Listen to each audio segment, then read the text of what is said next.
Hey, welcome back to the channel. Make sure you go ahead and hit that subscribe button. Like this video, comment down below. Let me know where you from, if you supporting Young Dolph, if you supporting Key Glock, and let's get into it, man. So Key Glock's show was delayed. His whole concert, it got delayed. The people were waiting for hours, guys. I'm talking everybody was hungry. They were up there sweating. The AC barely even worked in the venue. So what happened is that Key Glock was backstage arguing on FaceTime with Fable Gold, his arch nemesis.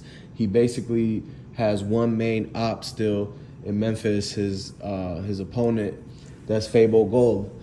And Fable Gold was the guy that actually introduced Key Glock to Young Dolph.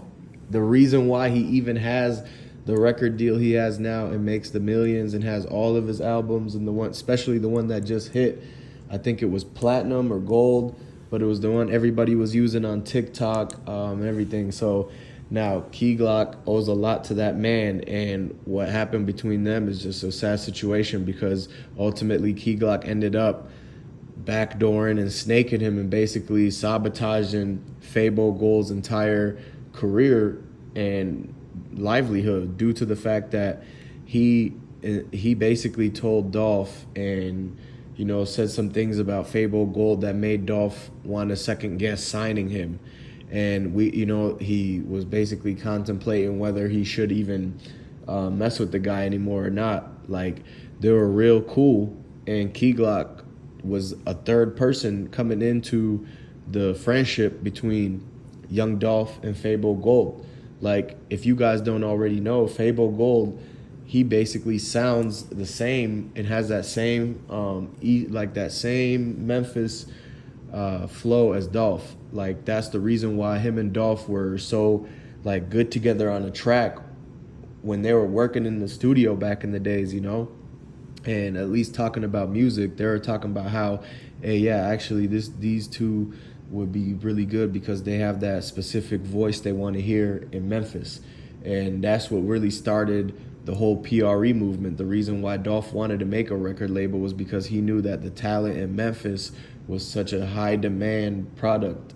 Like, everybody now, look at all the rappers in Memphis. There's so many. It's like, and I'm like, are they all staying in the same city? Like, that's crazy. So now look, that made Key Glock kind of got jealous because he knew that, ultimately Fable Gold was going to get a better deal because he had a longer friendship with Dolph than Key Glock did. He introduced Key Glock to Dolph because he thought, hey, adding a third person in the PRE would be cool, and then so on and so forth to sign more and more artists, right? That was the goal. But basically, Key Glock kind of got jealous because he was like, he thought he could rap a little bit better. He thought he was bringing in a more of an aggressive form. He was trying to talk about, instead of like the getting money and whatnot type of songs, he was more into the street and what you're gonna do to somebody and this and that. He was more expressing towards like payback on certain people, right? And so he thought that that was trending at that time. So he was like, no, people want that more. So he kind of got jealous and wanted a better deal than Fable Gold. So he took him out the picture by basically sabotaging him and setting him up to make Dolph not want to do no more business with Fable Gold. And that ultimately made it to where Fable Gold never got signed to PRE. Dolph really didn't talk to them that much anymore because he was busy flying private jets. Like, he was busy going to Los Angeles and a lot of different places. He was going to do shows in New York. So you got to understand, once Dolph got to a certain level, it was really difficult for him to kind of come back and talk to Fable Gold and have all these issues come up with Key Glock because Key Glock wouldn't agree to that. And from a business perspective, they was looking at it like, Key Glock is already making this much money a month for PRE. Like, the checks he's bringing in is too high for them to sign somebody that's one of his enemies and they have a feud going on, right? So if these two, they're best friends. They used to be best friends, Key Glock and Fable Gold. So it all started from Fable Gold wanting to bring his best friend in and get this money with him too. But ultimately, the friends turned on each other. Friendships sometimes, don't last long. Money changes things. It made Key Glock money hungry and really want to make it so that hey, let's cut this person out the picture so it's more for me. That type of selfish thinking made it to where Fable Gold couldn't get signed, and now that kind of turned into karma for everything that's been going on about Key Glock getting blamed for certain situations, having something to do allegedly with what happened to Dolph. Him actually knowing and used to be in that street group, Trula, that actually had like an issue with Dolph signing another artist named Jay.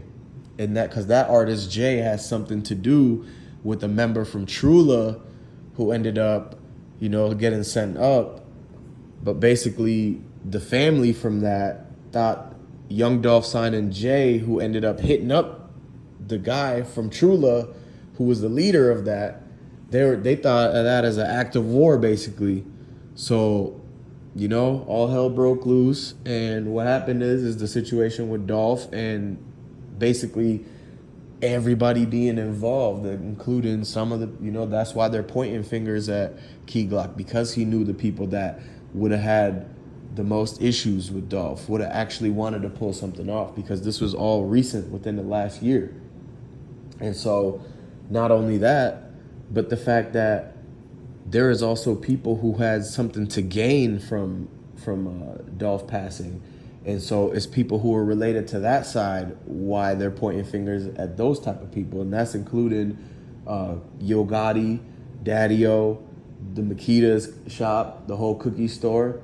So those places had the most to gain, because you got to think about the stash house, the stash spot that was for Dolph. Like, how much money was there in that cookie store that they had this whole setup over and got him to go there, because it only makes sense to have him, do all of these little business deals and investments with the cookie store. And then when he comes to pick up his revenue share at the end of the year, at the last month of the quarter, that ends up happening and the way it did. And the reason why it took MPD so long to get there, when the cookie shop has a button they press, and the fact that there was already a lot of cars there in question. The white Benz, was already belonging to Black Youngster. We already know that his ex-girlfriend drove that. It's a 2017. Back in 2018, when Black Youngster videos were a little bit more popular, you will see that white Benz in there. You will see the Snapchat and Instagram videos of Black Youngster riding around, but they don't show the outside of the car, but they're inside of that car. And if you know the type of car, you could tell that those are the same windows with the frameless where it comes down. It's the same windows, that white Benz. You look at it, it's a two-door.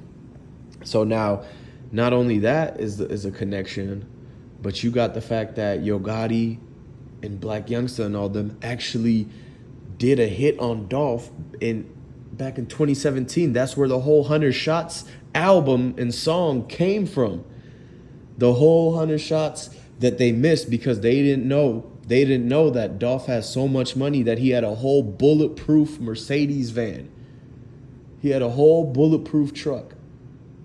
The whole Sprinter van was bulletproof, like in the interior. It was crazy, right? But nothing went through. And Black Youngster ended up getting caught up for that. So you got to understand, there's a whole lot of connections that you could draw, and I don't blame. That's why people say that it's these certain individuals, certain artists that's with him, the people from the other side that may have had something to do with it. And that's the whole situation. Now, Key Glock still remembers that, and he's still arguing. Anybody that's innocent wouldn't keep arguing unless they were doing that like in the court or something like that. But if you're just leave it alone, that would tell you, oh, maybe, they're like, oh, those people are just capping and, there's nothing to pay no attention to, right? But he keeps on arguing on live, on FaceTime with Fable Gold before his show, holding up all the people, making them wait. Some people left. They try to get their refund and arguing with security in the ticket counter, trying to scalp their tickets outside and resell them. And so, it's getting in the way with his whole thing is shows right now. So that stuff is gonna be something that you got to keep paying attention to. Come back to the channel for some more updates on. And I got some big news coming up too in the next video, so stay tuned for that. Hey, make sure you subscribe to the channel, like this video, and comment down below what you think.